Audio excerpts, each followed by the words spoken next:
Hi, I'm Lisa. I'm in marketing. Hi, I worked on this for a really, really long time. So I'm really glad you're here. Thank you for coming. Also, I don't know how many of you were in the other room for my little announcement, but it's really nice to see some men in here. So welcome to all of you, but especially to the men.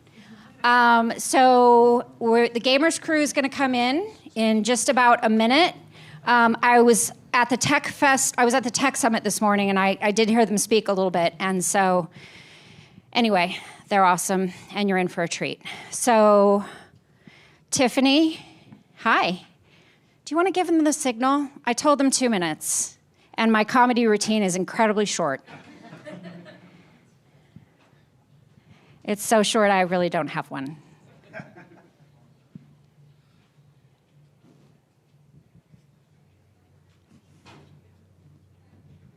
I could sing. I could tell some jokes. I see Carice in the back. Everyone say hi to Carice. Carice. I hear a door.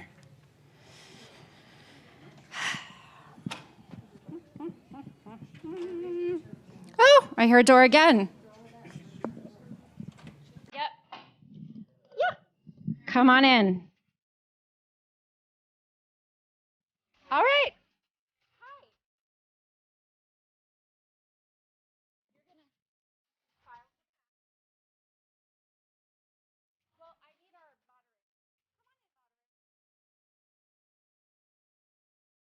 All right, Paige, would you like to announce everyone? Verda's announcing. I am. Hi, everybody, and welcome to the gameHERs panel. We will be hearing from women in all aspects of gaming, from CIOs to full-time streamers, on the future of gaming for women and their dedication to creating content, building communities, and empowering each other. I'm excited to introduce the panelists. We have Verda Maloney, founder and CIO of the gameHERs, Keisha Howard, founder of Sugar Gamers, content creator Tactical Grandma, and content creator cosplayer Tatted Poodle, and student moderator Paige McGoffey. What? Okay, so we're gonna give it up, give it up. So, I mean, everybody's so serious. Like, come in, chill with us. Imagine that you're just like in our living room with us. This is the only all-woman panel here, so give it up for that. And Paige and I will be co-moderating today, and hopefully this will be an interesting conversation. We want to open it up for questions. And the first thing that we are going to, so the panel that is before you is illustrious, is amazing. If you don't already follow these people, make sure that you do that by the time this hour is out. If you are looking to support them, follow them on all the places, and we'll share more about that. But the first question for everyone, and I want you all to think about it in the audience, you all probably have an answer, is what game is giving you life and bringing you joy right now? So what game is that you're just like totally into, it's giving you life, giving you joy, and why? And we're gonna start right here with Keisha Howard. Oh, goodness. All right. I love this question. So I think right now it's got to be Cyberpunk 2077. Like the updates, everything about it right now, that whole immersive city life crime simulation experience is amazing. Very stress relieving. It's me. Well, Call of Duty. It's giving me life and I hate it, but it's a little of both. But I even though it has its issues, I thoroughly love playing the game every day. And your community is really fire there, so I think that would be another reason to love it. You have a really great community. Oh yeah, if it wasn't for them, it'd be boring to sit there and play games every day without them talking to me and harassing me constantly. It's great. Tatted? I want to say Apex because that's what we're all here for. You know, everybody likes Apex, but Apex has been doing me dirty. So Overwatch 2 it is for me. I've been enjoying the new, they're doing 5v5 instead of 6v6. I like the new characters, all of the updates, the fact that like the queue time is not as long as it was when Overwatch 1 was out. I'm just having a lot of fun. Plus, my friends, they haven't played Overwatch before, so I get to like carry them and be like, get carried, noob. Come on, let's go. That's a good experience. Paige, what about you? Right now I'm playing Omega Strikers. Has anybody heard of it? Okay. We got 2 people in here. But I'm playing the heck out of that right now, and I'm kind of obsessed with it. So, yeah. Awesome. What about you, Verda?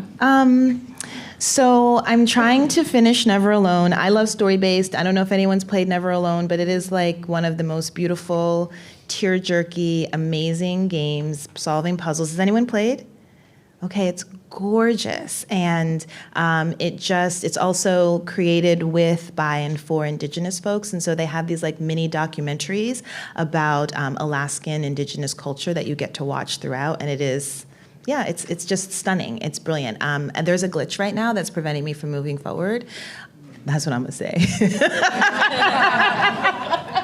It's the glitch that's causing it, not anything else. We believe it. We believe it. You believe it. So that's what I'm talking about. So we're gonna just jump right in. Yeah, all right. So our first question is, anyone, feel free to answer. What do you hope to see in the future of gaming that does not exist today? We getting right into the thick of it, y'all. I'll go. Oh my God. See? Let's not all go at once. I mean, so the gaming that I come from is it's a very toxic community for females. So I would like to see Call of Duty evolve more in being inclusive for females. I think they're taking steps in the right direction with the new game. You have to agree to some terms. Mm-hmm. Now, if they follow through with actually getting rid of the people, that's going to be a whole nother thing. But I would like to see in the future that being less toxic to be a female in these kinds of games, that you're not being told to, go make a sandwich or go back in the kitchen or even more gross things. But we won't talk about those here. But that's what I like to see, even more inclusiveness in those types of games for females. Yeah. And that's a big one. And we are not going to get graphic. We don't have to, right? Because many of you have been in these lobbies, you've been in these chats, you know what those things are. Statistically, like 50 to 60% of women turn off, I said this earlier, they turn off their comms so that they don't actually have to deal with that. And I think that it's really important for people to know that it's harder to play a game that brings you joy and get better at it if you're also thinking about what is somebody about to say to me in this space. And some of us don't have to deal with that, but there's a set that do, and it really, really happens a lot for women. And it's not just women, I should clarify too. It's like, the homophobic stuff, the racist stuff, like it's so bad. And I keep my game comms on, and if I hear it, I let them have it. I'm like, we are not going there, But if we can continue to educate people, it's just not right. So, I think what I am looking forward to seeing is game development education being taught like super young, like just really easy access, almost as easy as how we learn social media, because it's such an amalgamation of different skill sets, art, programming, engineering, and you have to collaborate with all of these different types of people. And the sooner we learn that, the sooner we respect the people that make our games. And I think that it'll change the community as a whole when we all have access to understanding how video games are developed, and we're not just like in a bad mood and sending threats to game developers because it may have glitched out on you and you can't move forward. But yeah, just straightforward, very accessible, immediate, education for game development. I'm really happy that we're going somewhere with that, but more of it. I'm going to say something more on the technical sides. I want more competition in the gaming equipment. I feel like you always hear like Xbox versus PlayStation. You hear, NVIDIA versus AMD. Like everything's like just 2 or like 3. So I would say in the gaming community, like more competition. Like more competition is good because companies can learn off of each other and how to better their products for their consumers. So I think one of the things you all brought up is one, community access, and how do we stop some of the things that are happening that are toxic, that are negative for a whole swath of people, right? We say that Gamers is here to elevate and amplify women, femme-identifying folks, cross-gender expression and identity, and knowing that if you center and do that, then it lifts all tides, right? Like a lot of people can benefit from that. So diversity, equity, inclusion, this is the only question that's gonna be about this, because just because we happen to be the women panel does not mean that's what we're gonna spend all this time talking about. But this is the question, it's just around, and this is for anyone to talk about. Diversity, equity, inclusion, belonging, all these terms are being used quite a bit.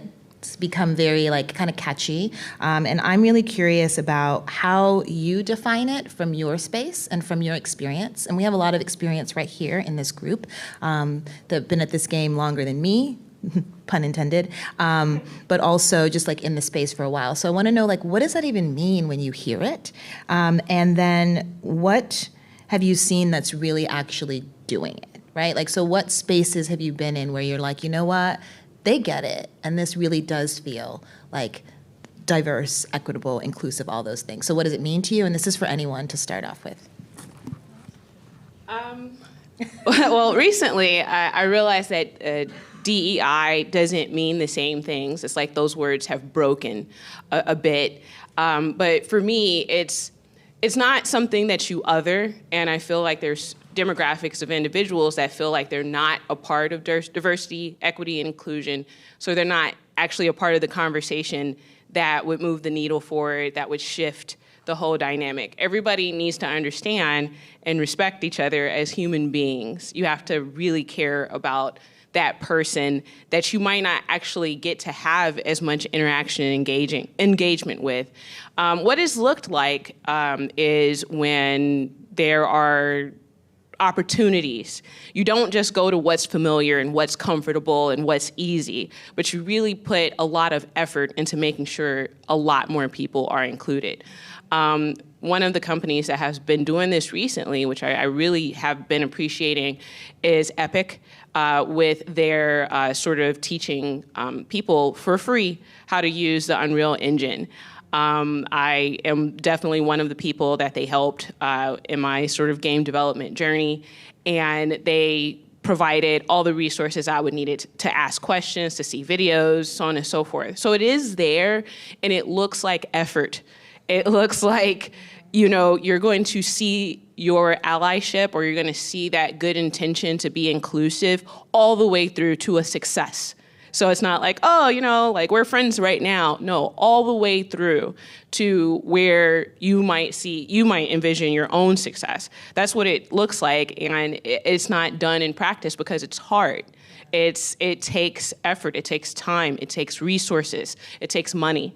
So right now, DEI doesn't mean as much because it's a trendy thing to say that people don't really know what it means. It just means to them oh, I'm not racist or sexist or homophobic. And it actually means more than that. It's work. And so. The work part of that really resonates, particularly because we're in here and people game. It's kind of a similar thing, right? You have to put the work in order to be good at it. You can't just like it and then give it up, but it's see it through the end. So I appreciate that. Anyone else? I had some conversations with Verda when I interviewed her. So I might get emotional. It's okay. I come from a background where it doesn't affect me. So I've had to learn and try to put myself in that's the wrong wording.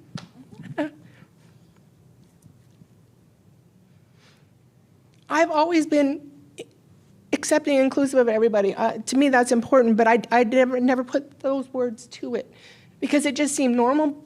But in other people's world, it's not normal. I guess that's where I'm coming at. So I've tried to learn how to be more intentional about being inclusive, being accepting. I just stream video games, right? So, but when I'm done with, I've made it a point that when I'm done and we can raid, even though they're broken on my platform, they don't work. But anyways, I find women, I find minorities, I find people that don't typically get the recognition that people like me get, right? So if I can use my platform to champion someone else, I guess is how I'm trying to put it. I do, because like I said, I come from a place where I just wasn't affected by it. Like, Thank you. Do you want to add anything to that? Oh gosh. I'm old. Like, No, I'm hormonal. I'm just like, dang, how do I follow that? I'm gonna say from like a gaming standpoint, I think that diversity doesn't have to just be like over time. You can start from the get-go. I think Apex Legends has done an amazing job of showing diversity in its video games. They started with like minorities, people that are in the LGBTQ community. They actually just launched a new character that's the first transgender woman that we know of in a video game. So like just talking to your community, knowing what your community wants to see, I feel like that's progress, and that's how you do the right thing but still have like a great game. Apex is like one of the best battle royales, in my opinion, the best battle royale, just saying, that's out. And they also check the list as far as like inclusion and making sure that their community know that they're loved. Go ahead. Oh, I see you. I was just gonna say that I think Tetris 99 is the best battle royale, personally. I just wanted to push back on that. Yeah, push back. The one thing I do want to raise up, the terminology diversity, equity, inclusion, and they add belonging as well now, like it's understanding that each of those mean different things. It cannot be lumped together. I think we've gotten really stalled on the diversity part and making sure there's like a lot of different people in the space and in the room, and that's important. But equity is really huge. You talk a lot about this, Keisha, just like from an access perspective, like what does it mean to actually make sure that people have the equitable access? You talk about Unreal Engine. You don't actually have to go to university, college, anything to learn it. Like, and why not? Like, make it available and accessible. And so equity means everyone having what they need. And inclusion is like, and in belonging as well, like, am I being included in that conversation? That's why this panel is so important to me, to be able to reach out, like, am I being included in this conversation? And this is not about inviting anyone to your table. Sure, invite me over, but how are you helping each creator, each content person make their own? Like that's just as important, right? And then the belonging is that I can come and I can feel like my full self in a space, or as full as possible. And that's like so important. And I think gaming has the ability and power to potentially do that. Paige, do you have any other questions you might want to add? Honestly, this kind of segues into our next question a little bit, but I do want to ask Tactical Grandma, like it is really important for us as I'm not a woman of color, right? And so it's really important for us to acknowledge the privilege that we have. And if we get online, we also have the screen in front of us, right? We can hide behind that, or we can show our faces and be like, hey, we acknowledge that we are not experiencing the same struggles as women of color. So what do you actively do? And which is crazy because you play Call of Duty and you do this. How are you? Like, how are you doing? Mentally, you mean? I'm excited for the new game to come out. No, and kind of scared because I got to play Warzone too early, and hopefully it gets better. But I guess what I'm saying is, how was kind of approaching this topic with your community, because the Call of Duty community is not known to be super accepting, in my opinion. But so I think my community is not a typical Call of Duty community because I fostered it. Well, I started with Apex. I do like Apex, but then I switched quickly to Call of Duty. Sorry, I just wasn't good at it. You're so much better at Apex than me. Okay, I'll let that slide. There you go. So my community wasn't fostered around a game. My community is fostered around being a place where it's inclusive of anybody can come in, anybody can feel accepted. I don't tolerate any kind of harassment in chat to each other. I don't tolerate any kind of racist comments. I mean, those guys are kicked out immediately. Some people, if it's racist and homophobic, like they're banned immediately. But if someone's just kind of, you can tell just kind of ignorant, we take the opportunity to kind of talk with them, like, we don't do that. We don't talk about people like that, and just try to be, not like just try to be educate them. I don't know if it's the right term, but anyways, just try to help them understand that like this 2022. Come on, like can we move past this? Can we like stop treating people like this? Can we start treating women like this? Can we stop treating people of color like this? Can we stop treating people that are trans like this? You know what I mean? So I just try. My community is not fostered around Call of Duty. Most of my people, like I don't get the sweaty Call of Duty boys in my chat because me. But I've had, because we're this kind of community, it's fostered that women of my age have started playing Call of Duty, right? And so not just women, but like I'm kind of championing a place for older females to actually pick up the game that thought they could never play video games. So I guess it's just that it's not around Call of Duty in my community. It's around being a community and being family, being there for each other, supporting each other if you're going through losses, you know, celebrating if you had a baby. I mean, that's just what my community is about. Oh, that's awesome. So we're on a wholesome note right now. Do you want me to go to the next question, Berta, or did you? Well, I kind of want to. Well, I don't know if this is gonna be wholesome or not. I mean, you know, whatever. But I kind of wanted to go to, and you know, Paige and I talked a little bit. Paige and I are really good at like just let's bounce off each other. But the question that I have, and it's more for you, Keisha, but it's for anyone. This is a conversation we've been having for a while, right? Meaning that this is not new. This has been talked about for a long time, and I'm curious, like, what do we need to be talking about instead, or where do you think that this conversation needs to go? Do you know what I'm saying? Like, so you've been in this for a while, and so I'm really curious. I would absolutely say ownership.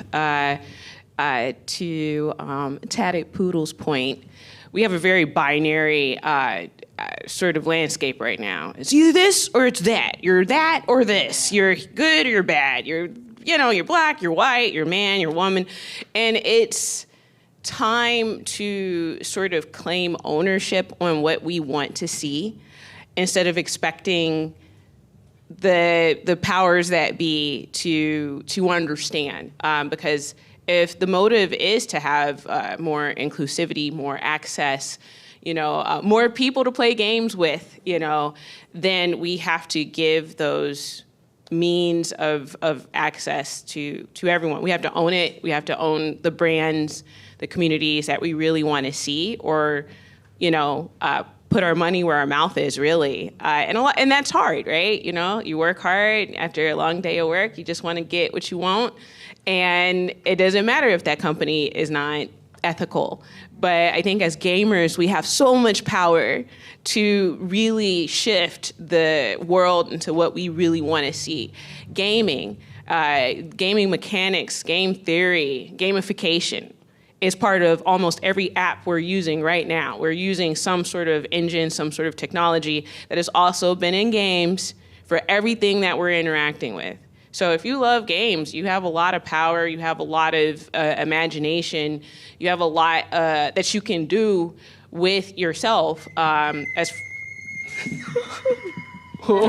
are coming. It's a fire ringtone. It's at 1:00 every Friday. It goes off my husband put it on there. It says, "I love you." Aww. See, we knew we were going to get wholesome. I forgot to turn it off. That's valid. That's valid. We love you too. But yeah, it's. That was great, and the ringtone was great too. Yeah, it was just like one of the most annoying one you can find. Dark shadows type ringtone. It's been there for years. I love it. And then it just says, "I love you." I love you, sweetheart. I love that part.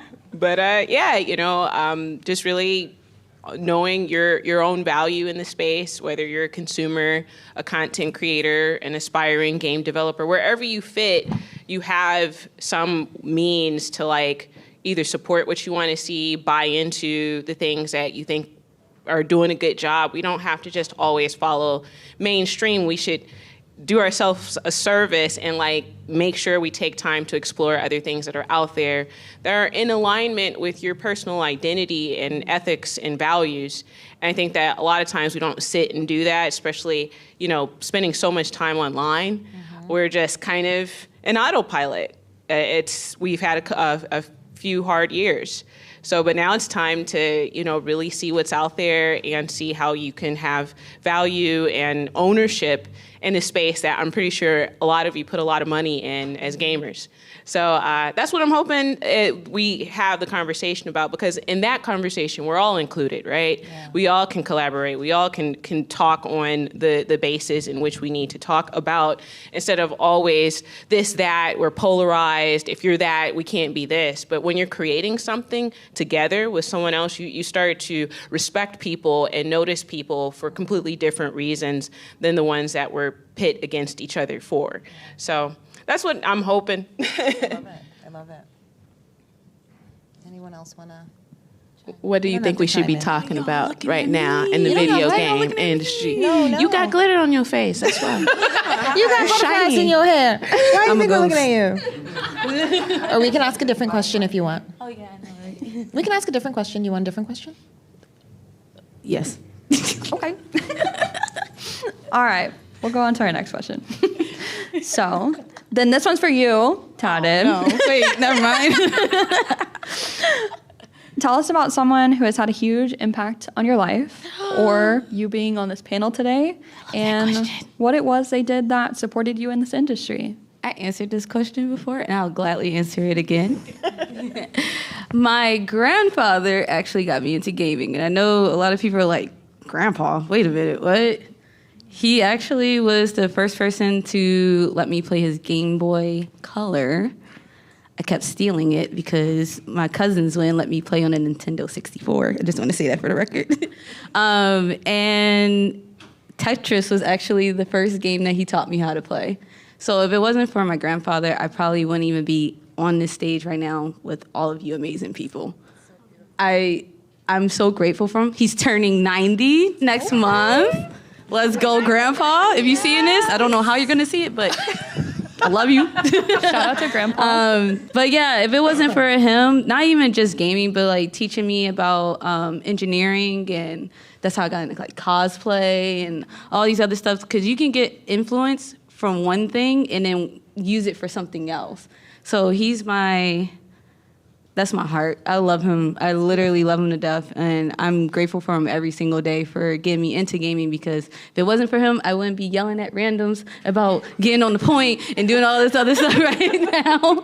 So, so if you have an inspiration, like if somebody inspired you to do video games, or like you had a moment where like, I guess like a place that you went to that inspired you, like cherish that forever. Seriously, because those are the people, those are the things that's gonna keep your motivation going to create content if you want to be a content creator, or do esports, or make video games, whatever it is. Like keep that going. Like I don't know what else to say. I'm gonna just stop. I love that. Big ups to grandpas and to the older people that kind of hold us down and help us to be creative. I'm curious to hear a little bit more about that transition, or that, not transition, the connection between gaming and cosplay for you. So like you said, learning to be an engineer, but that also helped you to like think about your cosplay. Talk to us about that, because you're a fire cosplayer. So originally I wanted to be an astronaut. Okay. I don't know how I got here, but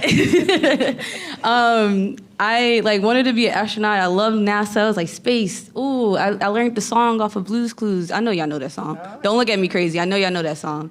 I love space. I loved all this other stuff, like building rocket ships.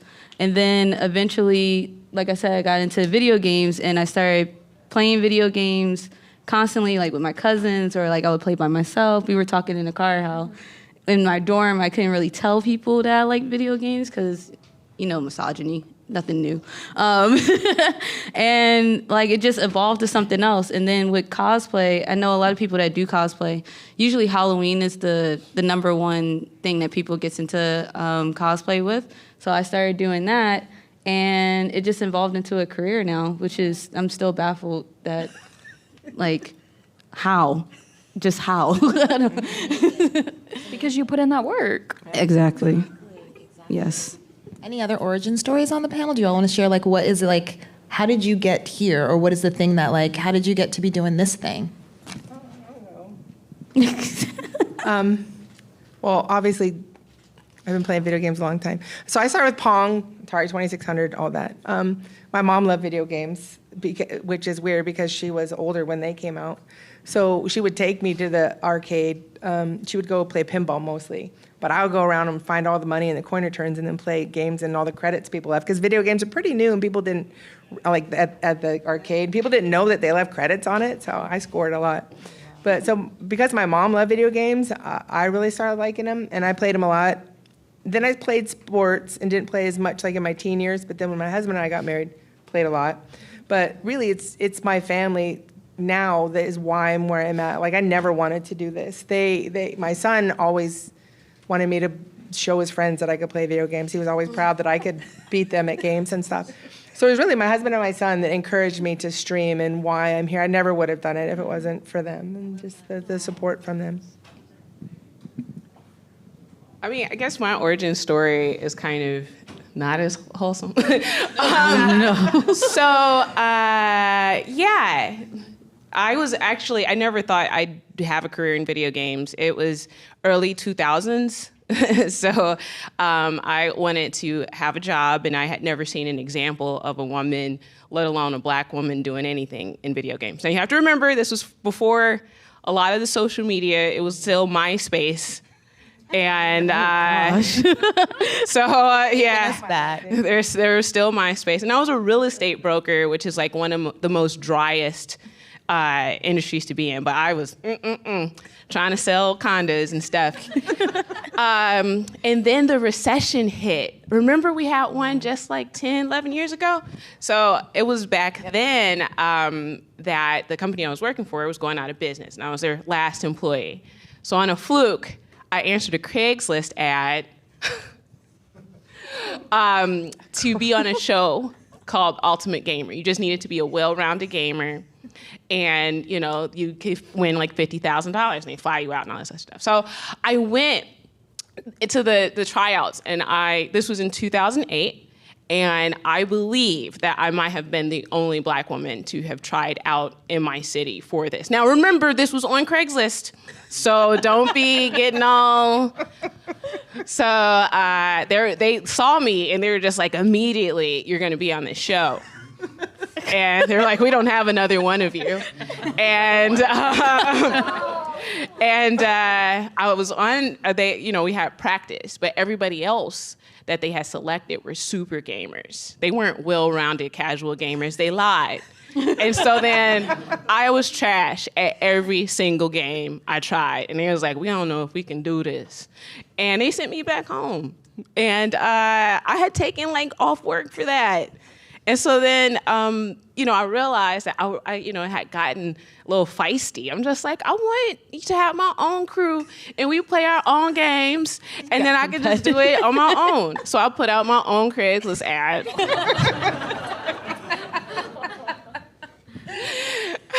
And I was just like, hey, women of Chicago, if y'all play video games, come meet me at this bar, and we're going to, like, show the world.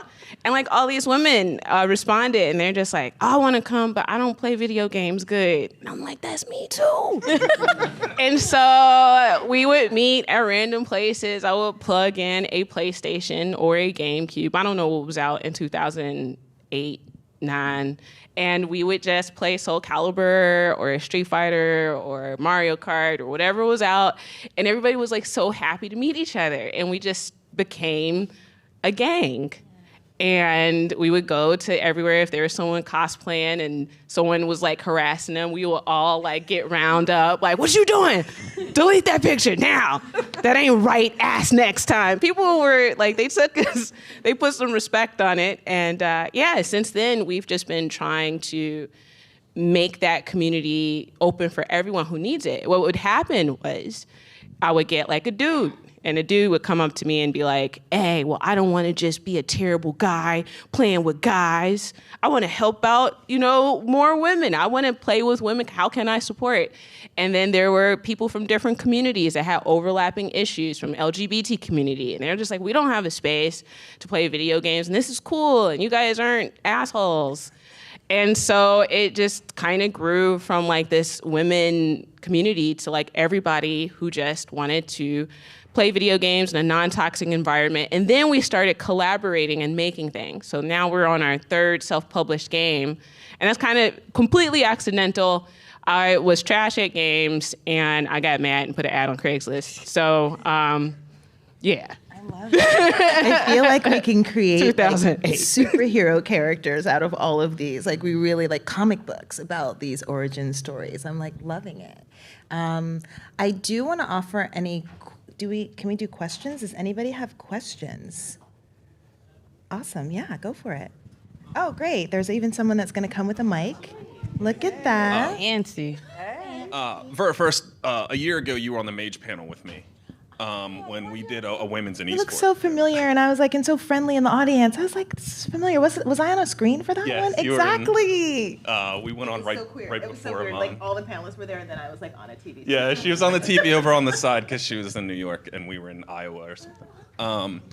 I'm curious, from when we met there and we had similar discussions, what have you seen change in the last year? We've seen some of the landscape change in the esports industry. We've seen what happened with G2. Now we have some incredibly strong women on XSET and EG who has their booth here and stuff like that. So I'm interested in your opinion, what you've seen change over the last year from when we did our panel with the Rocket League ladies. That's a great question. I'm like the moderator. I wasn't expecting questions.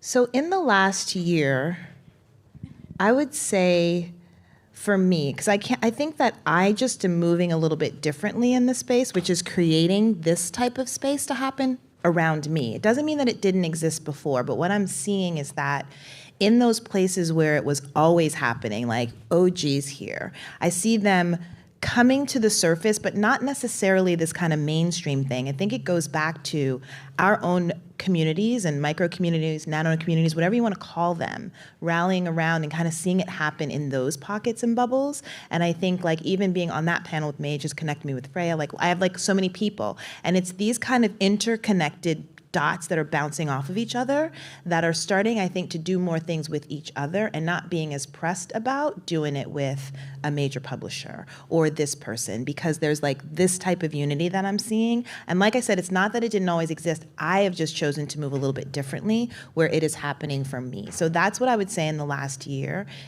is one of the things that I'm seeing. I do think that it's important to have these opportunities to be on this type of stage so that people can hear and talk about it. But what happens after this is really where the magic is. There are people that are already talking. There are people that come up to me and say, hey, I'm in high school. We know about the gameHERs. Like, I'm like, what? You know about us? Like, what? But also because I game with a bunch of girls, it's like high school boys saying, like, and I like pop off in the chat now. Or I am like really like taking a stance, because this is not about what we as women only will do.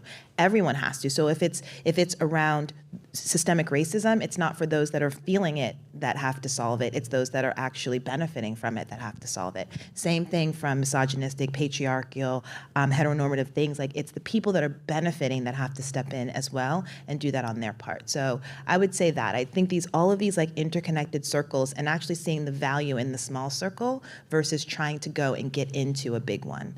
So that's been, for me, the last year, been really exciting. And look, I feel really fortunate and blessed. Like, I fangirl, so this like crew, like, and to be able to listen, I was that person. I like think I just reached out to you, Keisha, just like on the rando one day. I was like, hi, my name's Verda, and you know what I mean? But was so open to it. Tatted and I did things together. Even you, like Michelle, like working with us. Like, so it is reaching out and like kind of making these smaller spaces like grow. And that's what I've been doing and leaning into. So thank you for the question. That was very long-winded. Any other questions? Yes. I see two. C3. Hi, my name is Jesse. I'm the founder and CEO of Spec Ops Gaming Lounge. We are very proud of our diversity. We're located in Little Rock, and I'm always trying to find ways to do things better. And a big part of that is finding the female gamers in the community and finding a safe place for them to play. How would you guys encourage my company to move that forward? I might have. So we have, I'm sure high schools have them here, the esports leagues, not leagues, clubs or whatever, right? So I don't know if they have those here, but like I know our local one, there's literally 2 girls on it. And it's not because the boys are like, they want them there, but the girls, they don't feel like they don't feel welcome in their mind, like the boys are welcome, but they feel like they have to hide it and hold it back. So I don't know, maybe reaching out to like local high schools and their esports clubs and trying to go that route too and get the girls in high school to come out. If you don't mind, okay, give me a second. So I see Steven is here. Steven was my advisor for New York Esports, New York Gaming. As far as I know, I was the first woman president of esports and gaming here at the University of Arkansas. Hey. And I think that's verified info.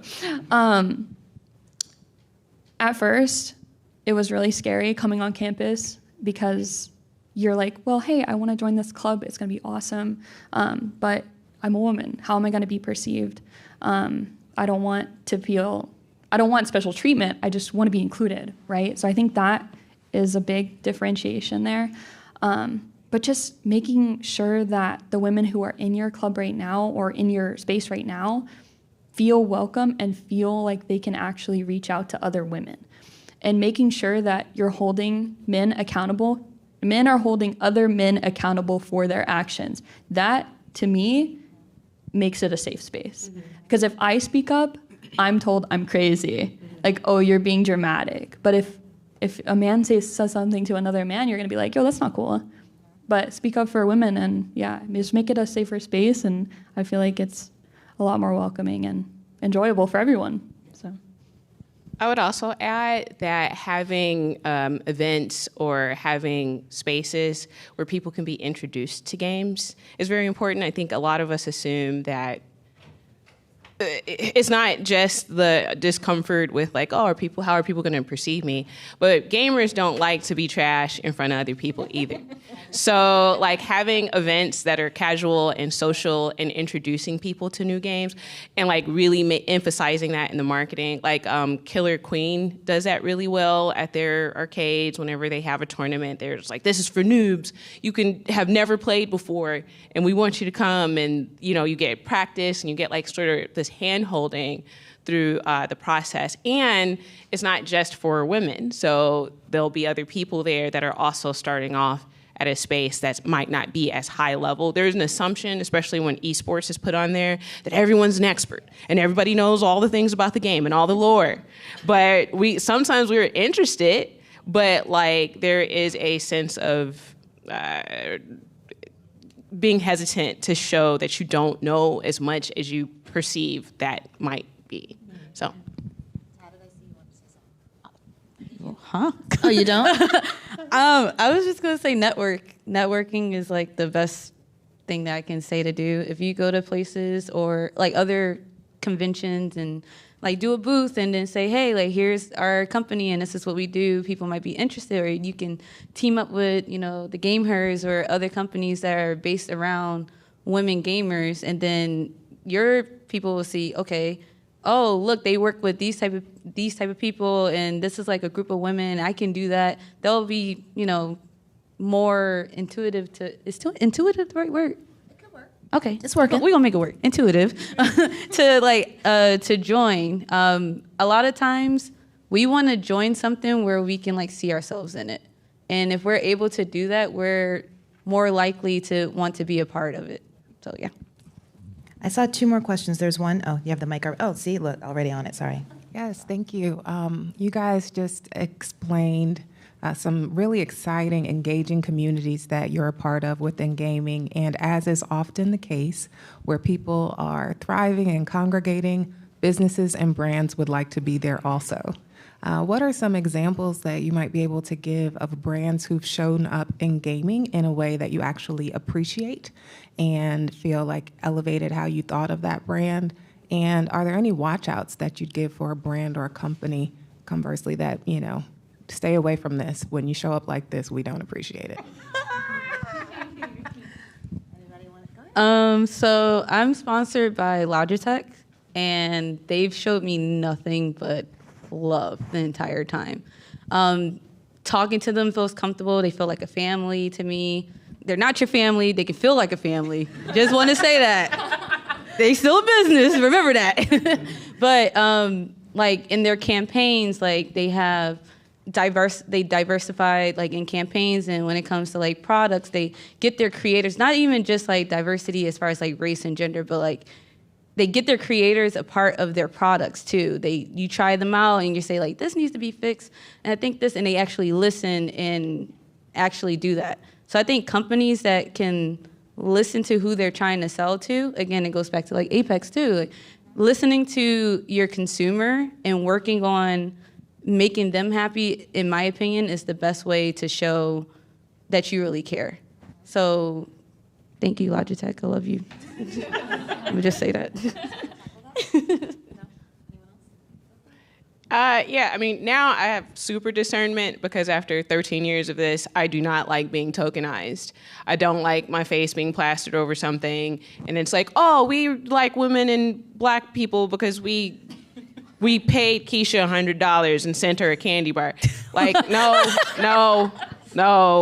I really look at how these teams work internally for brands, and are they representing themselves on the other side too? Are there people that are in the room making these choices? Are they also inclusive of the people that they're hiring for talent?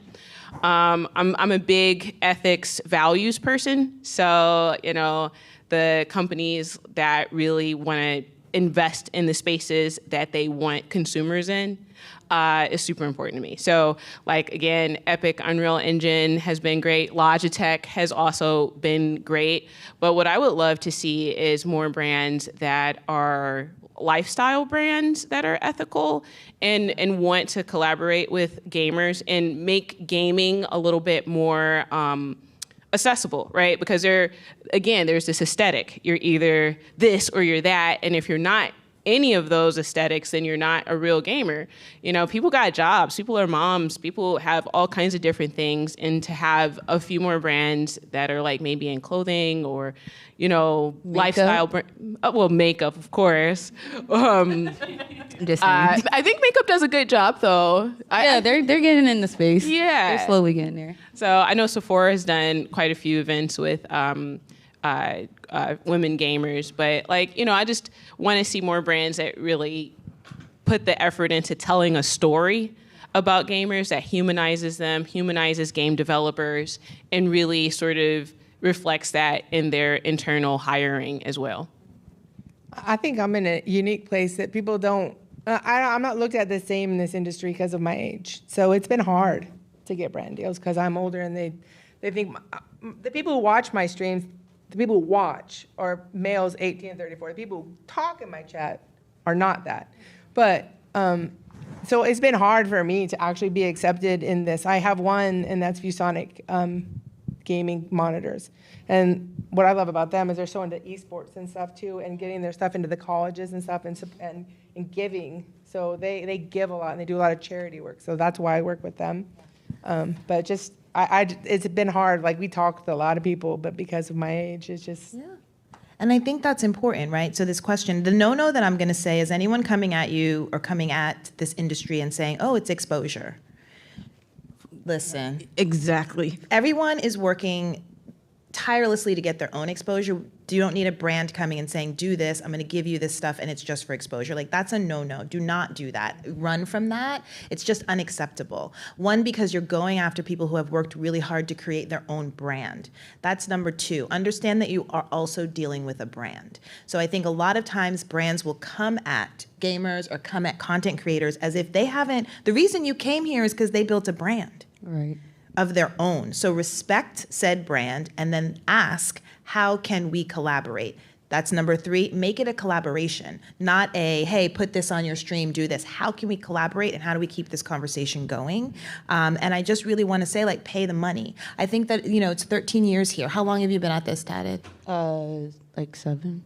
Okay, 7 years. How long? 3 years. These are years of work, and it shouldn't be difficult to, like I say, right now, you're here. If y'all listening, whoever's watching, if you're a brand, these are 3 people that you should be working with, because their communities are amazing. They are amazing, and they are a brand that you would want to be affiliated with. And so that's the thing that I think also brands need to start looking, not just for the 600 million follower person, understand that that person is valuable, but that person also gets you sometimes, not all the times, that one person will come through for traffic and then leave. But these communities stick. People, you get a brand with them, it's going to stay. So those are some of the things like on the like not side and the do side. I hope that we answered. And I think there's one more here. Last one. Oh, Can I go, just pick go. back really go, fast? go. This is on the content creator side. Okay, Just in case people want to be content creators, get a lawyer, please. Have them read every I just want to tell y'all that. I just wanted to say that. Yes. For this segment, get a lawyer, because I'll tell you, the contracts I've gotten into, especially with brands, and brands do better with y'all contracts. Y'all not slick, okay? I got stuck in so many, I was giving more than what the company was giving, and it's not fair, in my opinion, no matter what size you are. If you're a beginner streamer, if you have 1 million followers, whatever it is, get a lawyer, look over the contract. Companies, please do better with your contracts. Stop trying to lowball these content creators, because you're just going to ruin their relationship with them, and then they're going to say how bad the contract was with you to other creators, and they're not going to want to work with you. So that's my last advice. You get the last question. Hey, so this is another question from a dude, but I've been looking forward to the gameHERs coming for this since I found out about it weeks ago, and I have been so excited for it because the voices, the stories, the communities that the gameHERs lifts up, it's beautiful. But I'm also a little bit terrified, and I'm saying this is the last question of the panel. This is about to end, and then it'll be, hey, remember that time the gameHERs came to our campus? And that's it. We've got 30,000 students here. Half of those are women. What can they do? Not saying what can the people who set up this event do, what can the companies around here do, what can the students do to make sure that this is not the last time that we have a conversation like this with the gameHERs or the people the gameHERs brings forward? Student, Paige, what do you want to say? Get involved with York Esports and York Gaming. Wow, I see Gabe is back here. Is Deanna here? Deanna can answer this question. Put the pressure on someone else. Well, you'll understand why in a second. Deanna is the new president of York Esports and Gaming. Yeah, awesome. Hello. We can't see you, but hello. One sec. Oh, my bad. I'm sorry. So my name's Deanna. I'm a junior at the university, and this year I'm the president of esports and gaming. So yeah, that's cool. Could you repeat that question earlier? Sorry. I think this question was, what can students do to ensure that this is not the last time that something like this that the gameHERs is doing is here? Did I paraphrase right? Okay. So I feel like a way to kind of bring more females in is to just have more events to involve them, because I feel like when we were tabling earlier to have more people join our club, we didn't get that many people because I feel like, for the females, we didn't get that many just because people were more afraid to approach us, because some females, they just don't feel like they belong. Like sometimes I feel like I don't belong, but you just sometimes have to get a little push from people to just get out of your comfort zone, try something new. So, yeah. But what if, like what she was talking about, you held like events where we're going to do a new game or like, I have two answers to that I think are most immediate. So the first one that I'm going to say is, at the beginning of every semester, just go around and ask people who plays games. Literally, like how like student life is out there asking different questions. Just ask, just start asking that questions. And especially when like the parents are coming in, because they might not say it, but the mom and dad's like, oh my God, all she does is play video games. And like start talking about it from the moment that students are stepping on campus. I think it's always like it's not discussed and then all of a sudden, oh, there's an esports club, come and join it. But if you just like set up tables, or you just like going into dorms and like the people, all of the students that come and like rally around and help with all the stuff, just ask, hey, do you play video games? Or like, hey, are you setting up seeing someone set up their console? Because people are doing it. So that's number one. I think it's like taking it out of the shadows and talking about it from inception. Second, I'm gonna say is join us, join the gameHERs, join all of these. Join these communities. And I think look, I said it earlier on the panel, this generation, you were born with this in your hands. you know how to wield the power of this. When I think about like what those K-pop stands did back a couple years ago with these tickets and these breaking down of websites, I was like, this generation knows how to use this. I say use your power. This is your power. You know how to use social media. You know how to connect all those dots. Like, keep doing it and keep connecting. So I know that I was told probably like 5 minutes ago that there was 5 minutes left on this panel. So I want to give everyone an opportunity to say the one last thing that you want to give to the space. Like, if there's one thing that you want everyone to know leaving here, this is your opportunity to do that. Okay, and then I might steal another minute, but go. Anybody? I would like everybody to think of the video game industry as a whole. I know we talk a lot about esports, but esports is just a small sliver of the pie. So one way you can spread out and strengthen the community is collaborate with the computer science, collaborate with literature and storytelling, collaborate with artists and design. And then you will find a bigger video game pool. It's not just esports, it's just a part of it. And esports already connotates a sense of experience and competitiveness that's not that doesn't have to be found in all of gaming. Like Verda just mentioned, she's into story-based visual games. And that's an important part to be included in the conversation, because when we just focus on one genre of gaming, we exclude so many different diverse gaming types. So if you want to strengthen the community, make sure you don't just put everything that you're doing under video games under esports. And thanks for having me here. Michelle. I would just like to say, for people like me, we need to be the voice when we're playing video games. Not everybody plays the games I play. But if you're in spaces where you're hearing, you're seeing the negative things, we need to stand up. We need to say things. I just think it's super important. Thank you. Tadit? I was going to say probably more at the esports, like pro level. I'm not a pro, but whatever. Another idea you can do to get more women to just be a part of your esports club is, like, if you have a tournament, have a requirement of one woman being on a team. That'll make it the two other members for Apex, let's say in general, because it's 3. The 2 other members have to go out and you got to find another woman to be on your team so you can play. His and Her Live have actually done multiple tournaments monthly where the requirement is to have at least one woman. They can be pro level, they can be a beginner, it doesn't matter who they are. And then now they're able to have a tournament with just all women by itself because of the growth that they've done. So that would be a good, idea if you want more women on esports. So we were going to do one last thing where Paige was going to teach us something really special that I don't even know how to do, but it's really special to this space. So that's going to be our outro. What you about to teach us? Okay, you have to stand up for this. Huh? And if you know what I'm doing, you can also Wait a stand minute, I got up. a skirt on. If you're Razorback. Oh, gosh.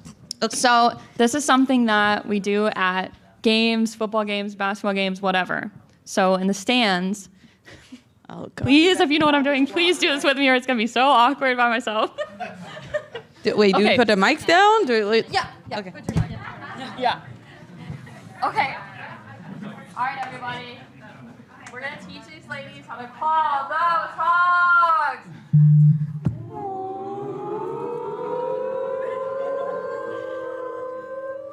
Pig suey.